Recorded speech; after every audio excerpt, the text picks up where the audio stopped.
Welcome to Where Parents Talk. My name is Lianne Castelino. Our guest today is a thought leader in the digital wellness space. Forest Bronzan is also a speaker, entrepreneur, and father of two. He is co-founder and CEO of Digital Detox, which aims to help all of us better understand and improve our relationship with technology. More recently, Forest launched Camplight, created to support parents navigate raising kids in a technology-dominated world. Forest joins us today from Oregon. Welcome and thank you for being here. Thanks for having me. So let's start with the big picture here of what led you down this whole path in the first place. Yeah, it's a really interesting story. So prior to Digital Detox and Camplight, I was in tech. I had a digital agency that was eventually acquired. And my dear friend Levi, a friend since middle school, he started Digital Detox actually in 2012 after a life-changing experience. And the company started as this very experiential live events, summer camps for adults, digital detox retreats. And I was an early supporter and brought my company several times. And unfortunately, Levi died of a brain tumor in 2017 at the age of 32.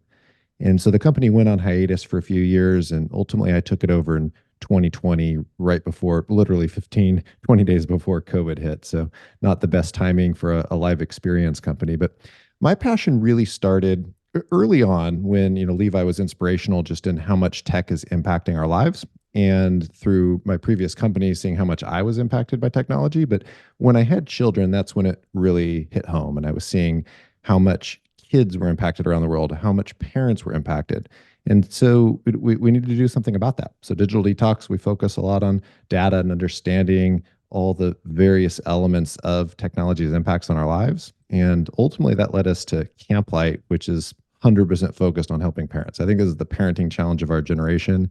Everything from birth through high school and beyond, parents are faced with really big challenges and big decisions around how they navigate and parent technology. Lots to talk about in what you've just described, but I wonder if we could start with a reasonable starting point that you would suggest for parents to think about when it comes to just a general overall approach to navigating technology with their kids today. You mean at what point should parents start thinking about that? Mhm. Before they have their first child. So I think before they have the first child, they need to think about what type of home environment do they want to set up and how are they going to model that behavior from a very young age. What we're starting to see now in later age, middle school, high school, is some behaviors that could probably be improved if we model different behavior at a much earlier age. So to answer your question, I would start before I had kids. If I could go back in time, and I started getting really involved once my kids were probably 2 or 3 and taking it very seriously. But I wish I could go back a few more years and really set the stage from the beginning on how we're going to go about the household, how we're going to view the relationship of technology in our lives. So there's really no earlier point to start, but no better time than today if you didn't start yesterday. So let me pick up on that point because I think it's really interesting. When you look back on it, what would you have done differently, do you think? So, my life was very different then. I was running a fast growth digital agency and tech company. So I was very tech connected. What I would have done differently is had much more clear separation of how I'm using my phone in the household. So clear work-life balance, right? And separating that out, not looking at my phone in front of my kids.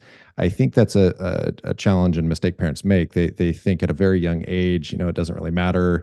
The kid's playing. I'm going to be on my phone, but they're absorbing everything you're doing, and they're seeing how you're looking down here and possibly not with them. So, very specifically, I would have had different rules where cell phones pretty much off in the household when I'm connected with my kids. Now, you alluded earlier to the fact that you visited other countries and you've talked about this and viewed how other people and other cultures deal with technology and trying to have a healthy relationship with technology. Can you take us through some of the highlights of what has struck you most as you look at these behaviors with technology in other countries? Yeah, pretty much no matter where you go, it's impacting us. We haven't really found one country in specific that's doing it well. I mean, everywhere, everyone's impacted from young kids to adults. I was recently in Europe and in the Canary Islands on this beautiful remote spot. People are addicted to their phones. I mean, everywhere people are addicted. So we haven't really found any interesting kind of correlations there in terms of this specific region that's doing it better. There's some different kind of government protocols and rules around phones in schools in different countries. So that changes a little bit. But at the core of it, there isn't any place on earth. It doesn't matter if you're black or white, rich or poor, where you live, you're impacted by the forces of tech. Without question. And as you described earlier on your website as well, it certainly is the parenting challenge of our time. Can you take us through what led you to Camplight being created? Yes, digital detox focuses on pretty much all ages and a little bit skewed more towards adults, right? And as we were diving into the data and as we were helping adults from around the world, and for context, Digital Detox has partners and customers in over 90 countries now.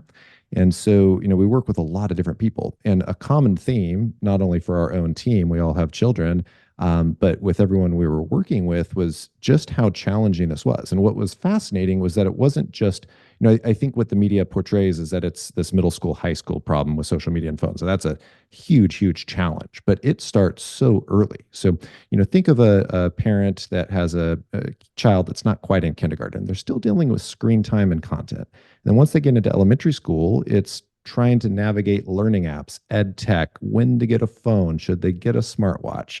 And then once they get into middle school, high school, it's more of this question of, when do they actually get the phone? What are they doing on their phone? Social media, AI, porn, deepfakes, the list goes on. So seeing how big of a problem that was for parents, there hasn't been anything in generations that has affected parents for that long. Yes, there's, consistent challenges that parents have faced for decades at certain ages, but one theme that impacts pretty much every age of parenting. That's fascinating. And so we wanted to create Camplight as this space, this safe space where parents could connect and share their challenges and learn from other parents and also learn from experts. But an important part of that is that we're not anti-tech. So there's a lot of digital wellness influencers, if you will, out there that are very negative, right? The tech is only bad, AI is only bad, and hide your kids, and that's just not true. It's simply not true. And even if it were, you're not really going to get away from it. So let's deal with it head on. So that was the whole impetus of Camplight. Can we create this community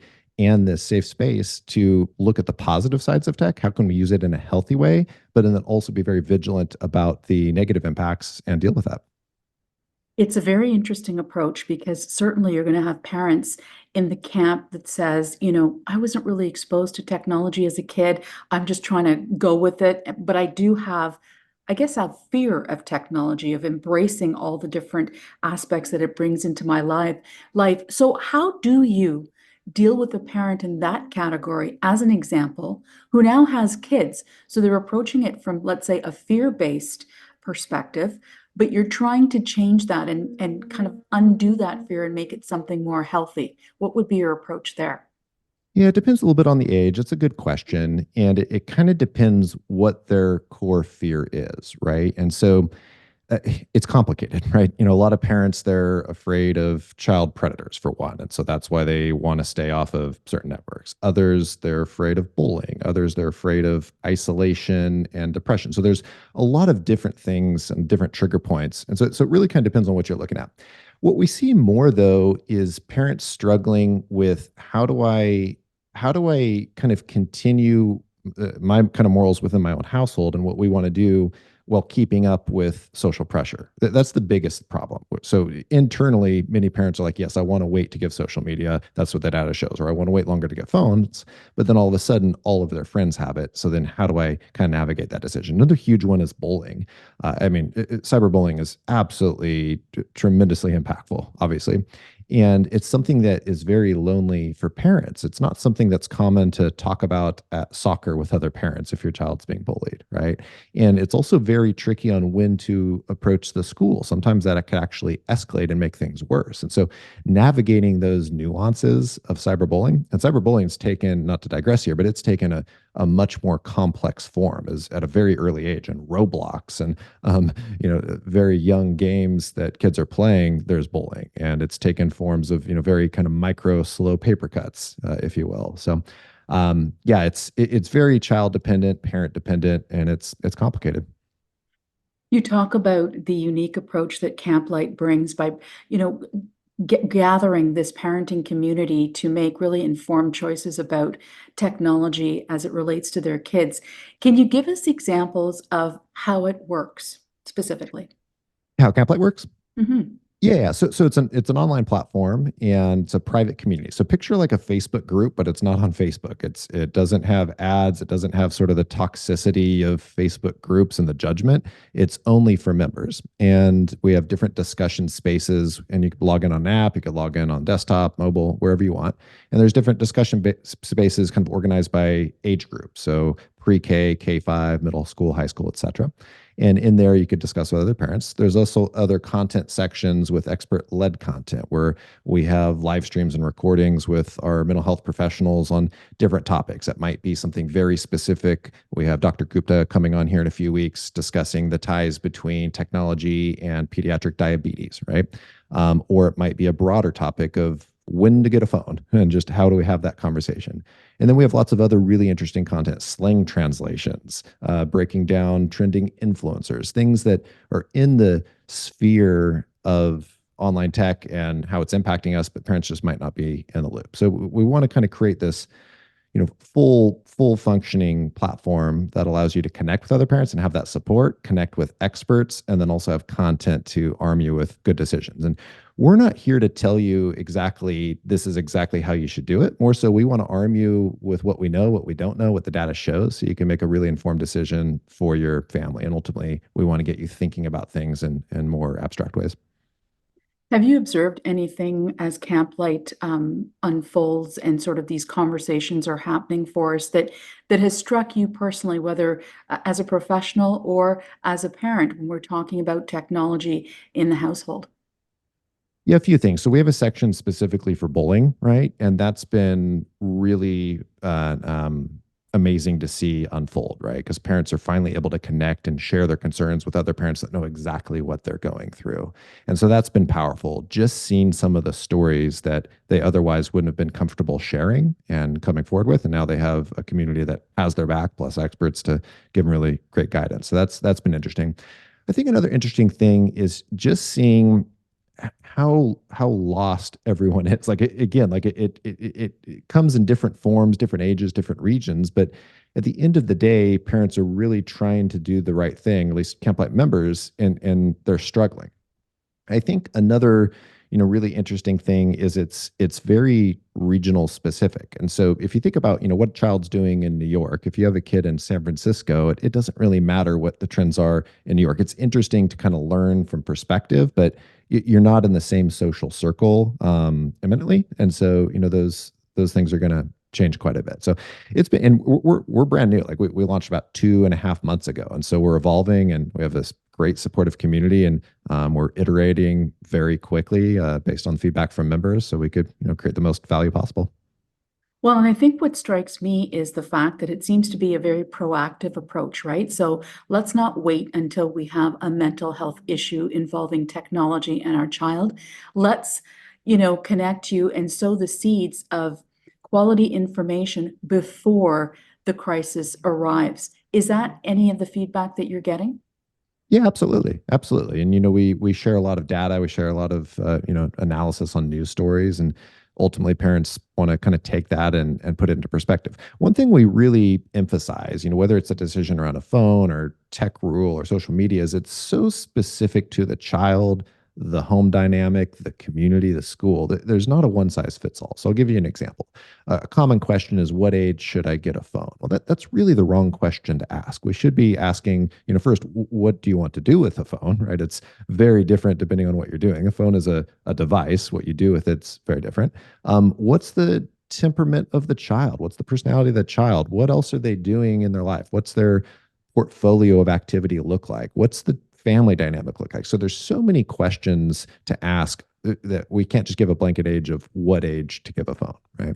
And so, Camplight, we have those discussions, and we help folks kind of navigate around how to think through some of those big decisions without shaming. I think it's a huge part. There's so much shaming that goes on right now between parents, and parents, feel really isolated with what they do. And Camplight's a non-shaming environment. And so one example would be, we're pretty hard on pushing waiting as long as possible for social media for a lot of reasons. But if for whatever reason you give access to social media early, great. We want to help you guide through that, because you're going to struggle much more than other parents. So we want to be here to support you.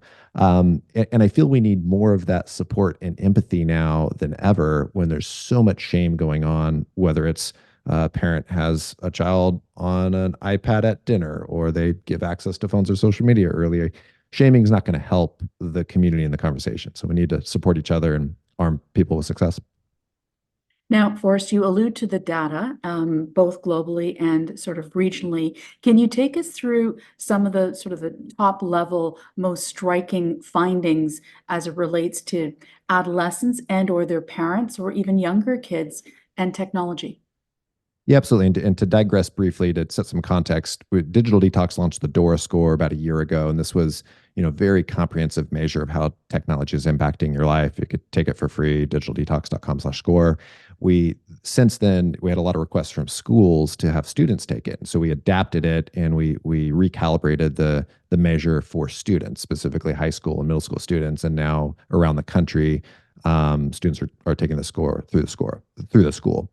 And so, yeah, it's fascinating. On the adult side, I guess we'll start there. There's this common theme of people and adults using technology to avoid human interaction. So one hot stat point is something around 65-70% of adults pretend to check their phone to avoid talking to someone else, right?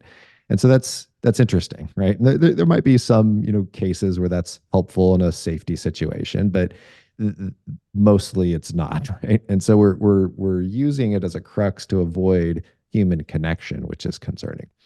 Some other ones, when we get into children, it's fascinating. With high schoolers, we're seeing a huge percent, over 50%, recognizing the impacts it has on them. They're raising their hand saying, I don't like how I feel. I could see and realize the mental and physical impacts it's having. I just don't know what to do about it. Something like 65-70% plus say they wish their parents waited longer to give them phones and social media. So this is coming from actual high school students. This isn't speculation amongst adults.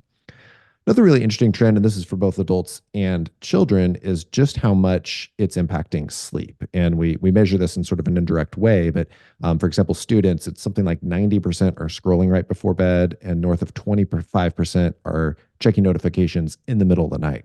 And those are two of the worst things you can do for sleep, right? And we could get into the kind of neuroscience of sleep and how that impacts adults. It's not too much better either. I mean, vast majority are scrolling right before bed, and checking many are checking notifications in the middle of the night. But for a child that's still physically developing, sleep is even, I would argue, even more important. So that's an easy fix where it should be non-confrontational and very easy for parents to get on board with. Look, like, let's put aside disagreements on social media and phones and schools and everything else. Let's just agree, no phones in the bedroom, no scrolling an hour before bed, and no notifications in the middle of the night. Just that alone is going to make students healthier and ultimately happier. So on that point then, Forrest, how would you say that Camplight would help a parent potentially, square that circle, if it were, as it were, in terms of their own behavior change within that community, like understanding that maybe this is a pain point. Now I'm in this community that has pointed it out, but then what happens to support that parent to maybe make that change in their own home? Yeah, it's a really smart question. So a couple ways. One, in terms of making the change for them or their child, a lot of it comes back to education. So like, why is sleep important? Let's start there. How do phones negatively impact sleep? Let's get there. Okay, let's arm you with that data. Now let's put into place, how can we make some healthy changes? And with that, we're giving tips on actual conversation points with your child or with your spouse on we call them scripts. We have a script section where here's kind of verbatim some conversation starters, and here's some responses on the pushback. And then ultimately, it's the supportive community. So we just had a post a couple days ago, someone saying, yeah, I'm struggling with this. Does anyone have tips? So like, let's put the pros and the experts aside, just like parent to parent. Does anyone have tips on how to overcome this? And someone else comments in, yes, got your back. Here's what I did. I, bought an $8 clock from Amazon, so I didn't have to rely on my alarm. I put the phone over here. And yeah, so ultimately it's a very kind of organic accountability system, if you will, because you have other parents that are there for the same reason and in the same boat supporting you.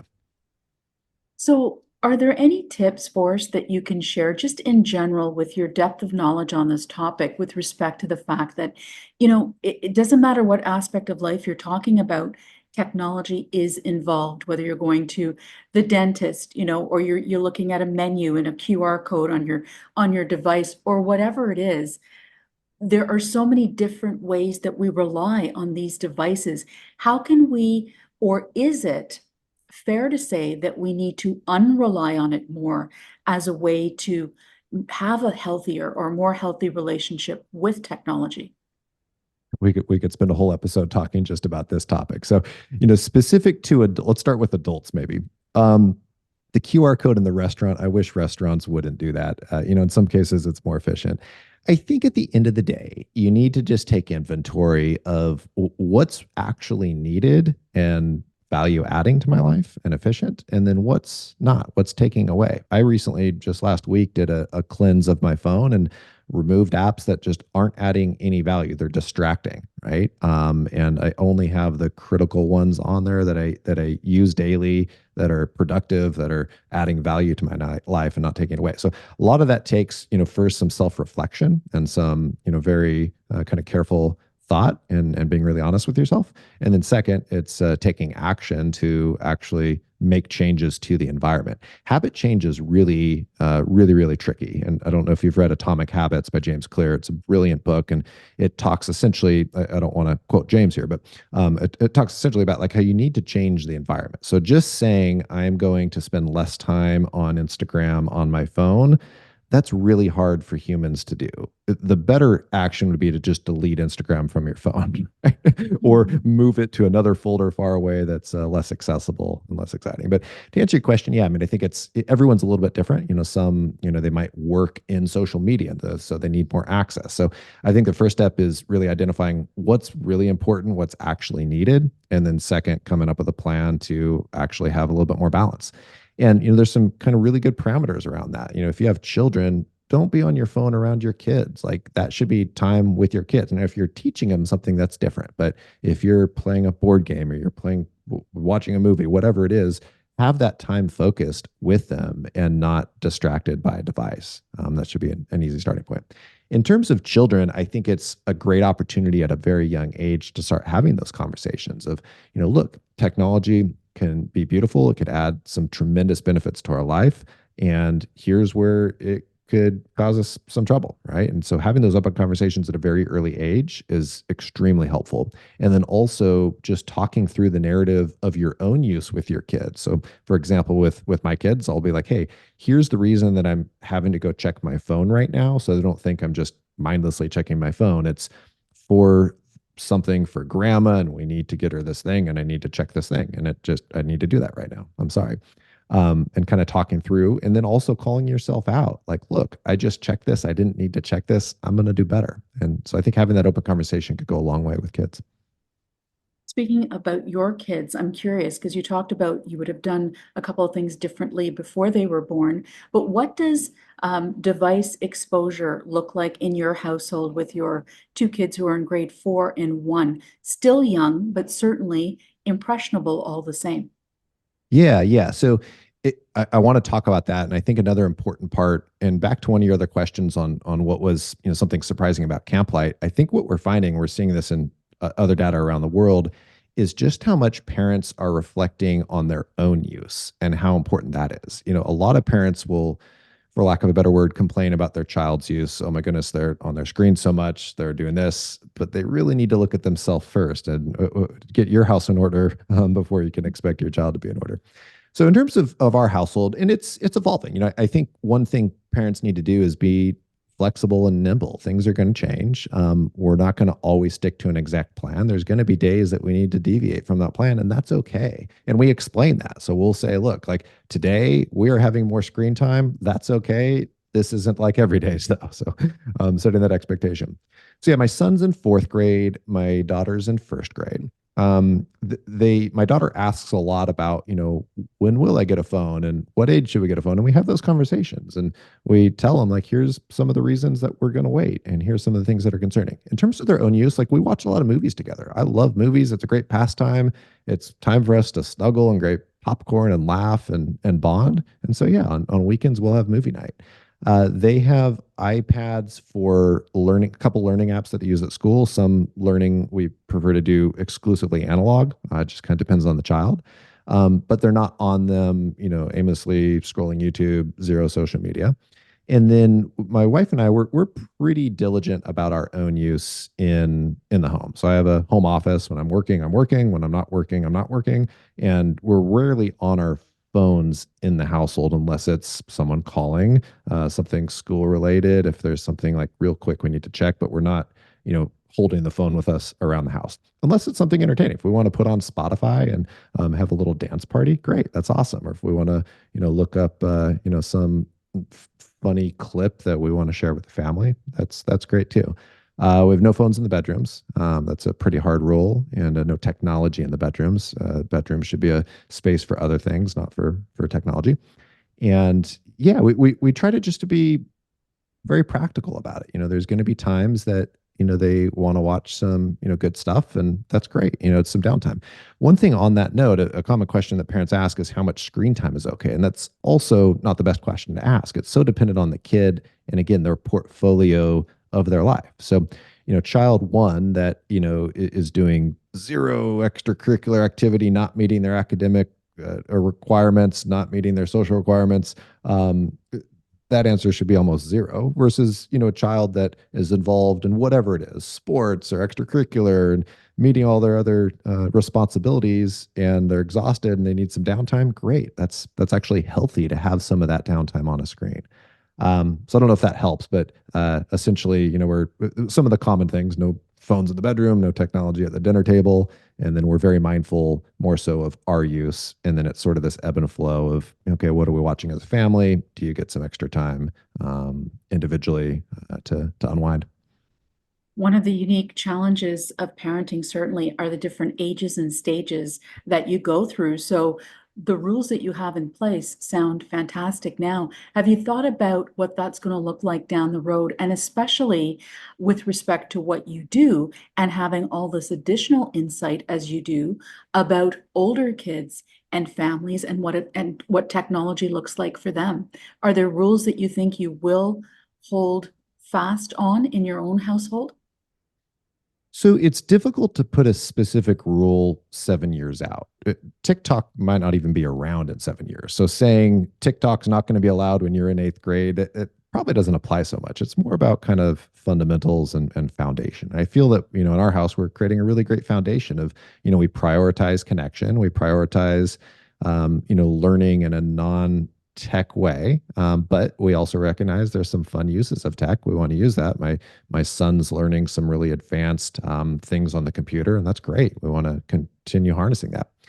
One thing that we really encourage parents to do with elementary school age kids is to align with other parents in the community. That's one of the most important things. So we're going to be hosting an event at our home in the coming months where we have, some of our children's friends, parents over to just discuss like, how are we all aligned? Because that's the biggest thing that goes wrong. You could be as a family on the same page with how you want to go about the next 4, 5, 6 years, but then if everyone else is on a different page, that's where it creates just this complicated dynamic. And so the more you could get other parents on the same page and just have that open discussion, if everyone's aligned, the better. So we're gonna put a big emphasis on that, of having those open conversations with other parents in the community. It's really interesting from the perspective of just how much technology has infiltrated our lives in recent years, and especially as a result of the pandemic. The fact is, and I'm sure you'll agree, that Camplight and maybe digital detox wouldn't have to exist if we weren't at a point of crisis. I don't know how you would characterize it. Do you think we're at a crisis point or past a crisis point as it relates to how technology is being used, especially by kids? Well, it's interesting you say that.